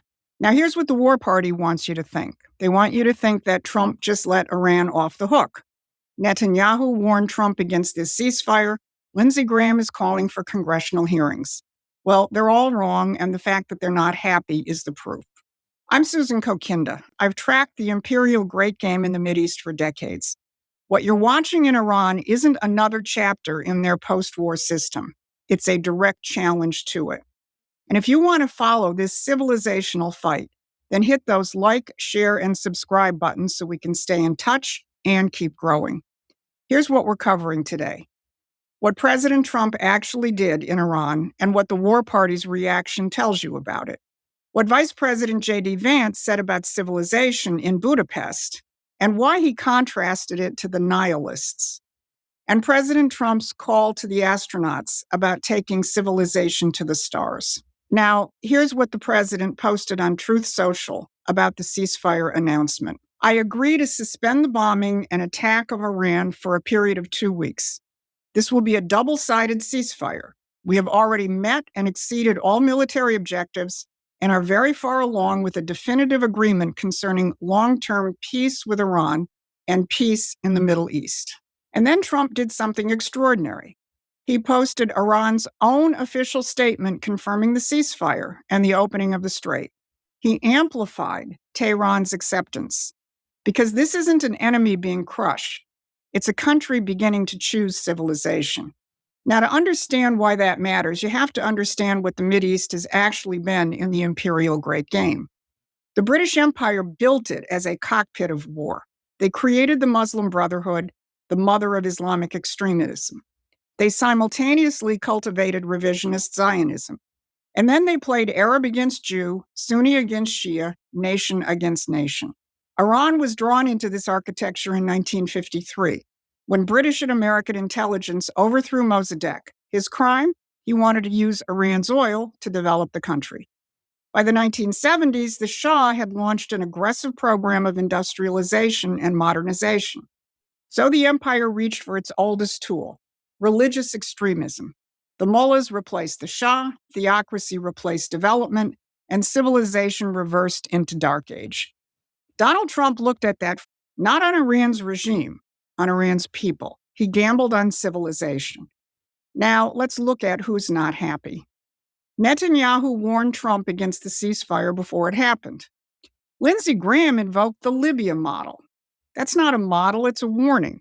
Surrender your weapons or uranium and see what happens. In Libya, 8 years after they surrendered their weapons, a NATO-backed mob murdered Gaddafi. That's what the war party is offering Iran. Trump is offering something entirely different. But Graham made sure to get in the last word this morning. He posted, "I prefer diplomacy if it leads to the right outcome regarding the Iranian terrorist regime. That's why congressional review process like the one the Senate followed to test the Obama-Iranian deal is a sound way forward." Did you catch that? A congressional review process in the middle of live, delicate negotiations. Negotiations which, by the way, don't directly involve Israel. But President Trump is calling the shots, not Lindsey Graham. And he's offering something else entirely. But how did he get here? Not through NATO, not through the British, not through European institutions that have managed the Mideast misery for a century. Pakistan mediated the ceasefire with the involvement of Egypt, Saudi Arabia, and Turkey. Egypt, Turkey, and Qatar were in the room for the Gaza negotiations. These are sovereign Muslim and Arab nations that the empire spent a century playing off against each other, now acting as partners for peace. And Trump's Board of Peace was built exactly for this. Now, let's not forget who's not at the table. The Strait of Hormuz has been for generations financially managed through Lloyd's of London. Trump's deal to reopen it, brokered by Pakistan and including Iran, cuts the British financial architecture out of the solution. If you go to that DEF CON show that I showed you in that video, it talks about the Lloyds of London, just like Susan does. We're all saying the same thing. Fucking amazing. What a time to live. Entirely. The empire that built this cockpit of war is not present as it gets dismantled. That's what a civilizational gamble looks like when it starts to pay off. Not NATO, not London, but sovereign nations choosing to build instead of destroy. The golden age of the Middle East. That is the civilizational offer, not the Libya model. Now, this isn't done. Talks will continue Friday in Islamabad with Vice President Vance likely leading the U.S. delegation. And the war party will work overtime to blow up, but the structure is place. And that it's part of a fight that can bring down the imperial system, you need to subscribe to Promethean Action's free newsletter. We will give you the tools you need to be part of that fight. So head on over to our website and subscribe. So while the Iran deadline was ticking down, Vice President J.D. Vance was in Budapest, standing next to Hungarian Prime Minister Viktor Orban, who is facing a re-election bid. And he didn't mince words about what this fight is about. I'm not here primarily, Victor, because the economic cooperation between our countries. I'm here because of the moral cooperation between our two countries, because what the United States and Hungary together represent under Victor's leadership and under President Trump's leadership is the defense of Western civilization, a defense of the idea that we are founded on a certain Christian civilization, Christian values that animate everything, freedom of speech to rule of law, to respect for minority rights and protection of the vulnerable. The vice president talked about civilization, not trade policy or military alliances, but civilization itself.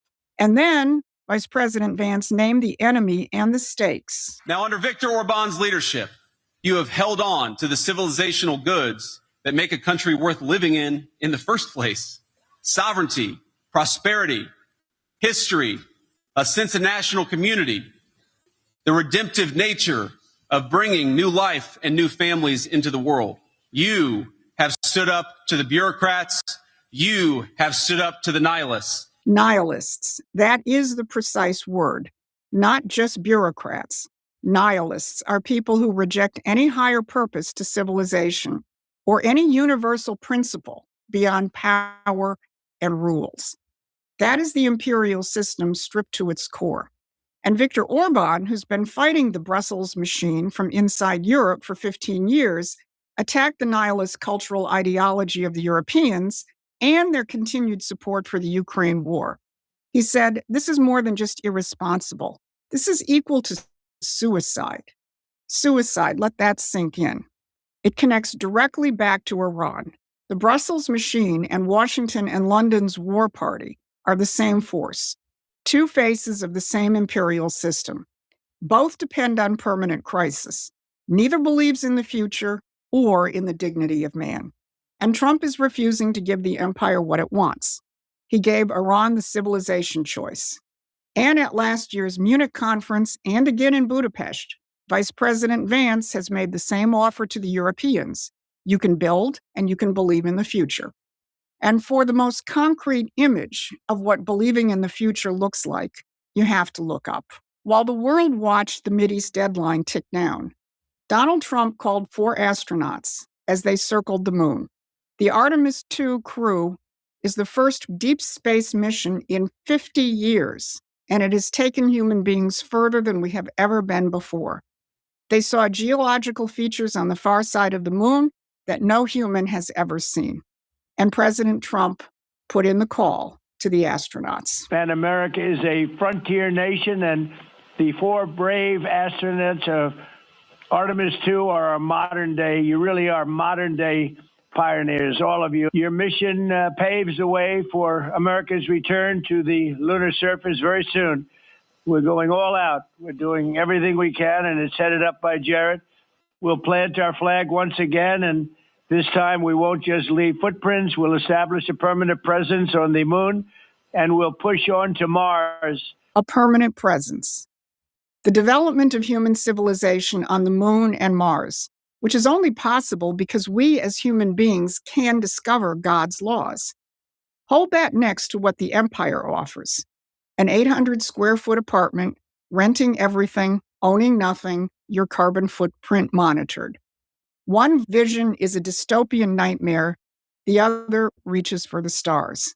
Now, here's a little detail nobody is talking about. There is a Canadian on this crew, Jeremy Hansen. Now, Canada's Prime Minister Mark Carney, the central banker, has been portraying Trump's America as a dangerous hegemon, threatening the rules-based order.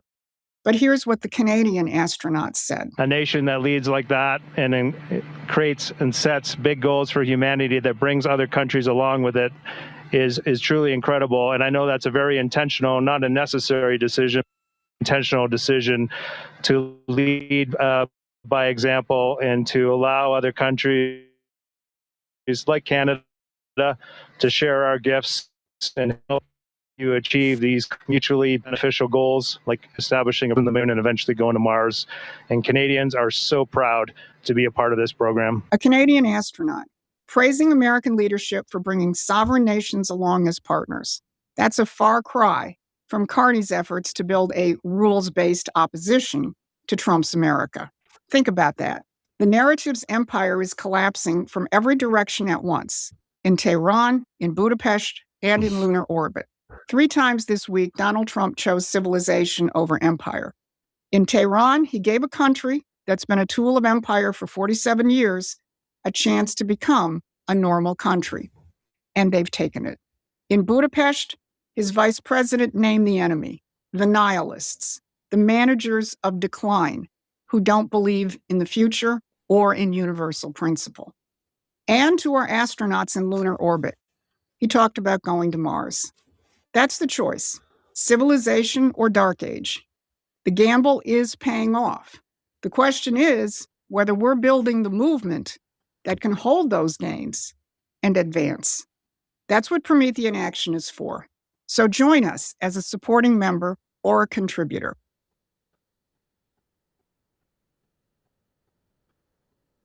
Join them as a supporter or a contributor. They're really good. I like Susan. She does a fantastic job. Isn't it neat how they were all saying the same thing?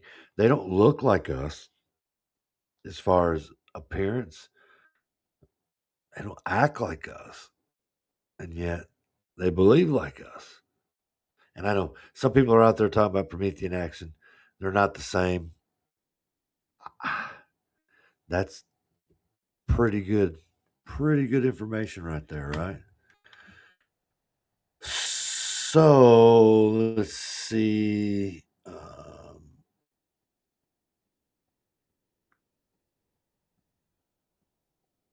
Let me see.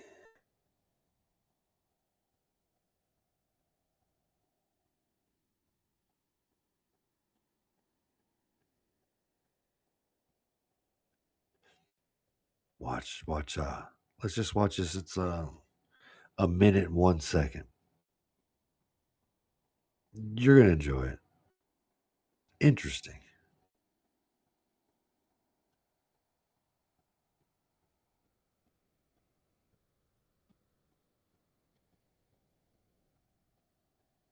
Destroy an entire civilization for.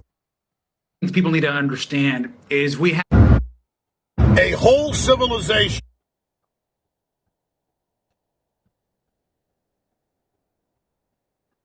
Trump States is a madman. In case you have deranged. Donald Trump's unhinged post from this morning. He is President Trump has threatened that entire syndrome. United States Congress has any life left in it. Trump just said a whole for a minute and talk about the genocidal post that Donald Trump tweeted today that if posting with barbaric. The president is unhinged and unwell.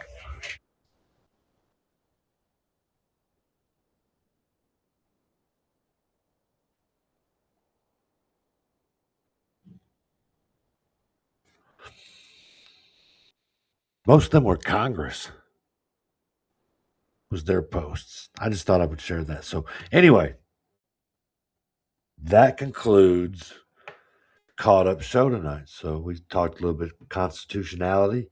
We went into the whole militia deal, which, have so much interests in those type of topics. And then talked a little bit of housekeeping, which is Jerry Burns, Beth Myers-Reese, others out there. Talked about T.D.S. and Israel. That should be the most important thing, most concerning thing. Israel, right there. Israel. So, all right, ladies and gentlemen, I hope you like the show. Like, share, and follow for sure. And we're going to end everything with a little bit of people on the porch. And I'll see you guys next Thursday, as far as I know, with Caught Up. And it appears that, let's see, today is the 9th. The 13th, we'll do a candid conversation with Alan Latham. He's running for county clerk. And then Christina Delaney. And I didn't pull up her thing. She is another candidate that is running for, I believe, District 8. And we have them two. And maybe a couple more after that. And then it'll probably slow down because early voting will be started by then. And I'm not sure how much more politicking those guys will be doing. Maybe they'll be doing it harder, but just in a different area, not so much on this podcast. But anyway, vote for Jerry Burns, Sheriff, May 5th, 2026.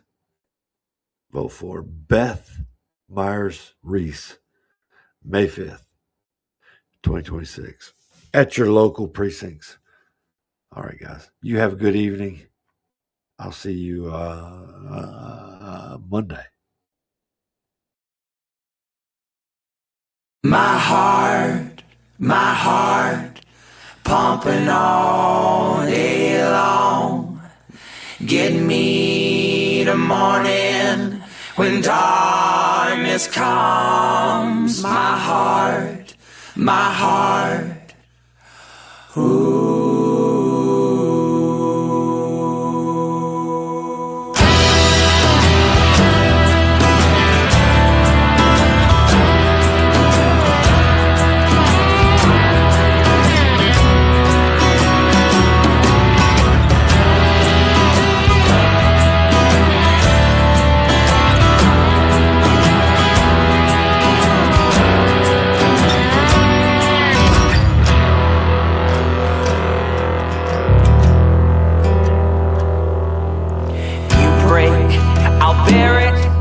It takes so long to mend.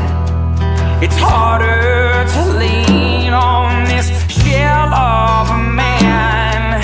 You found love in the Lord, your family and your friends.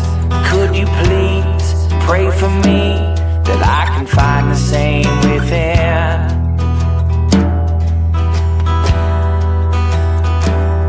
My heart, pumping all day long. When the evening comes, please stay strong. Give me the morning when darkness falls. My heart,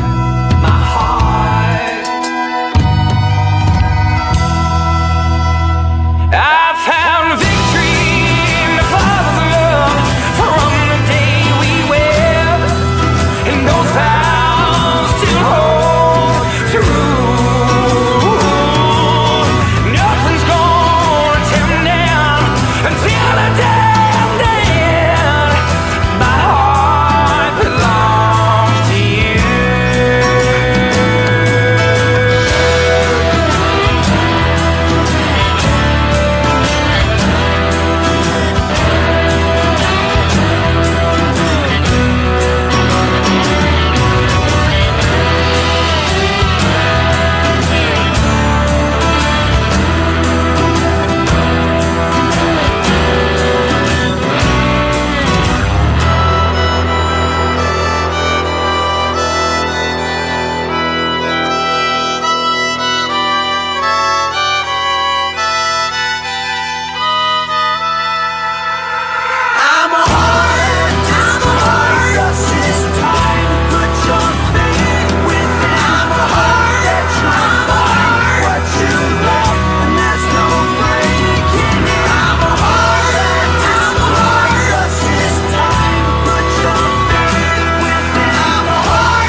I'm gonna pick my bones up and walk through the storm I made.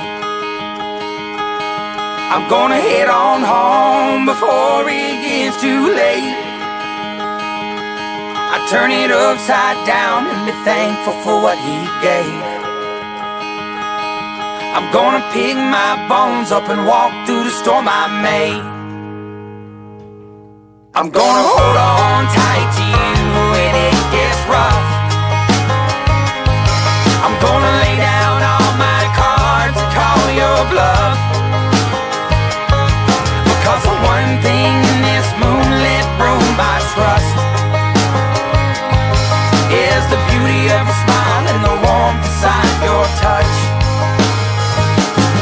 Oh, there's nothing like a love, nothing like a love of a woman. The way she holds you tight, way she holds you tight when you need it most. You just that little bit, just to keep on living.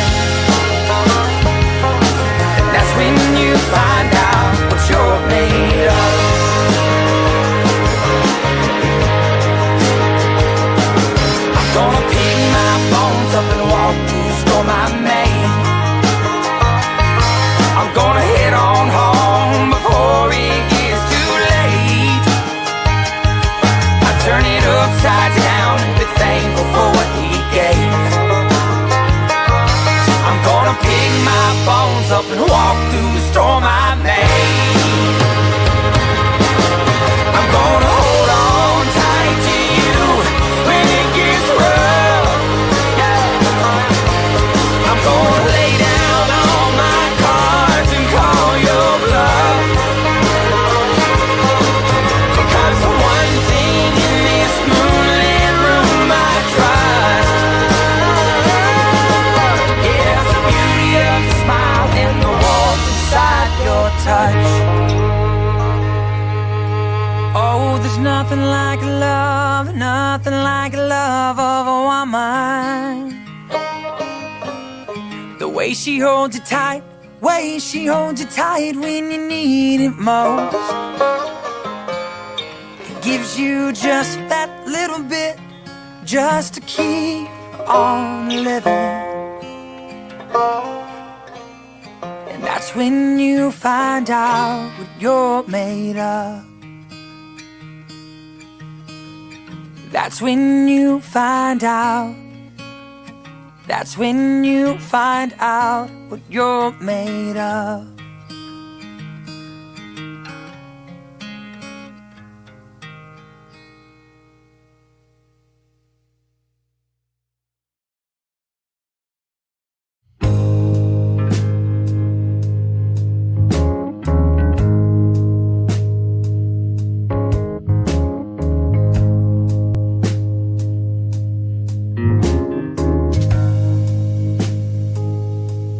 My heart is like a lighthouse, just trying to get you home.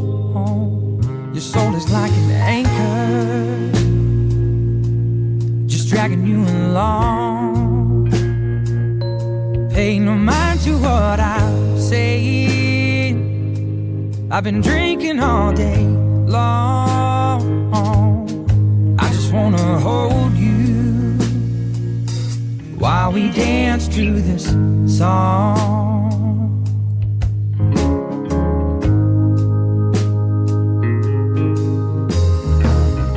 We were younger when we first laid eyes. I was walking up in heaven's skies. How about you? Did you feel it too? Don't believe in love at first sight. Now you make me wanna change my mind. How about you? Oh, how about you? My heart is like a lighthouse, just trying to get you home. Your soul is like an anchor, dragging you along. Pay no mind to what I'm saying. I've been drinking all day long. I just wanna hold you while we dance to this song.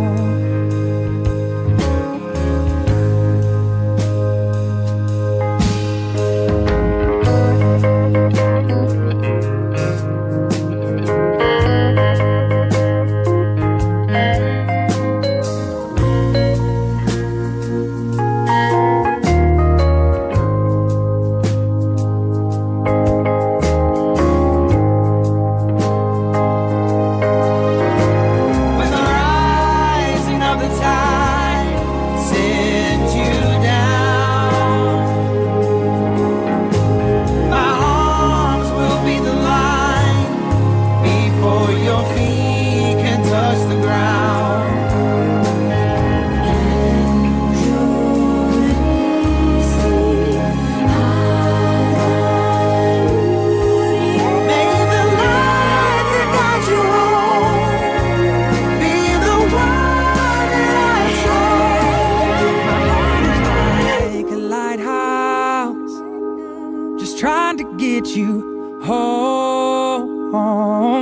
soul is like an anchor, just dragging you along.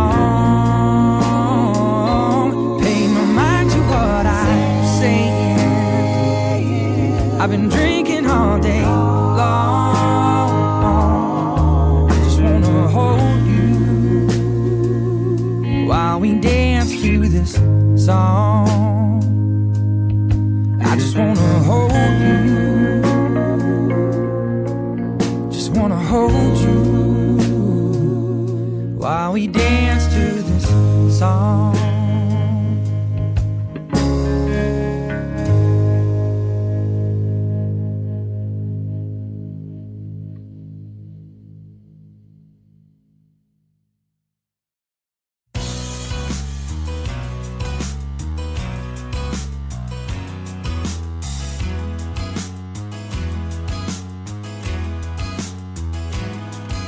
Walking a gray line in a world that's black and white.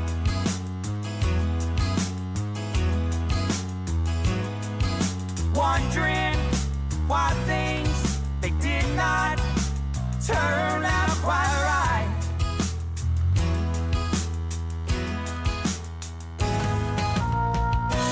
Please believe me, please don't leave me. I said I'm sorry, didn't you hear me?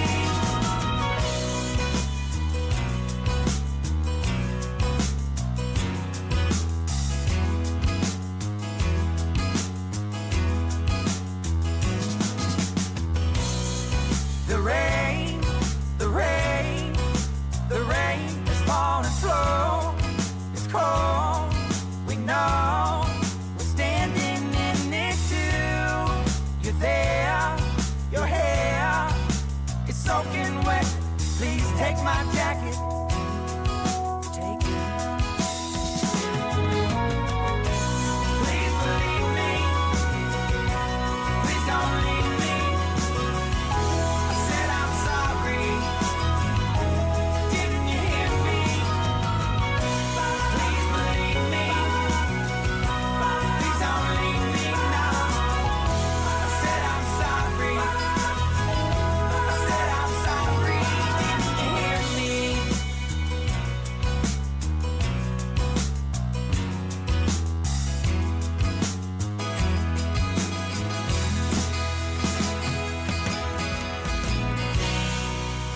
The rain, the rain, the rain is falling slow. It's cold, we know. We're standing in it too. You're there, your hair is soaking wet. Please take my jacket.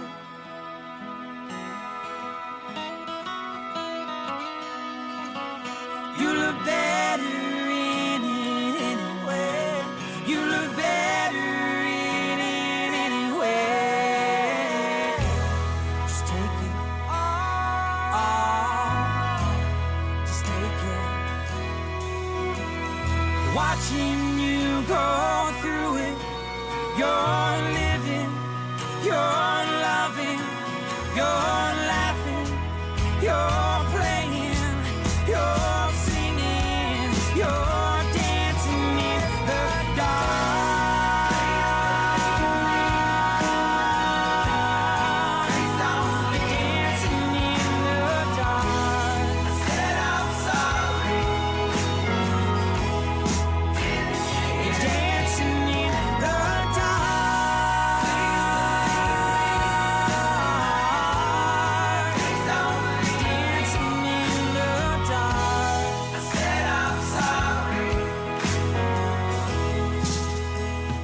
dancing in the dark.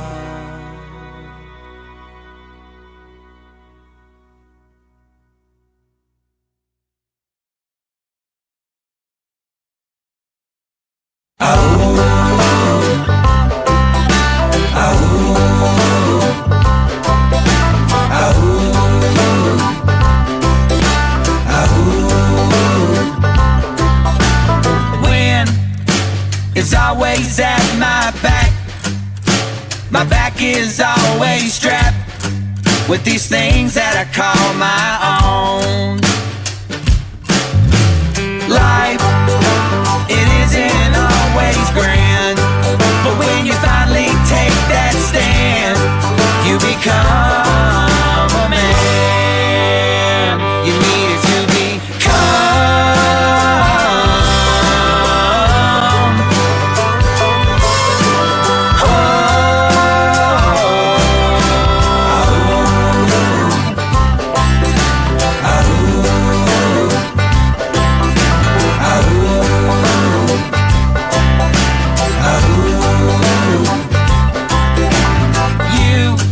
You meant everything to me.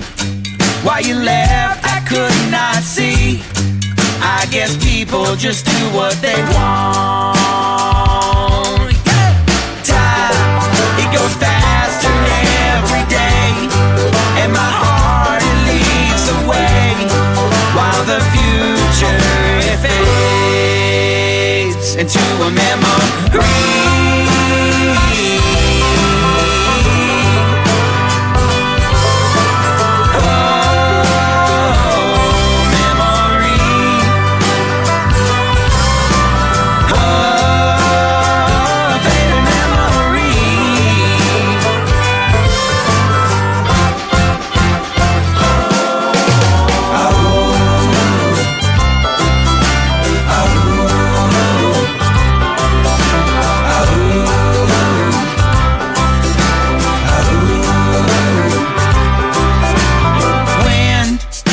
Is always at my back.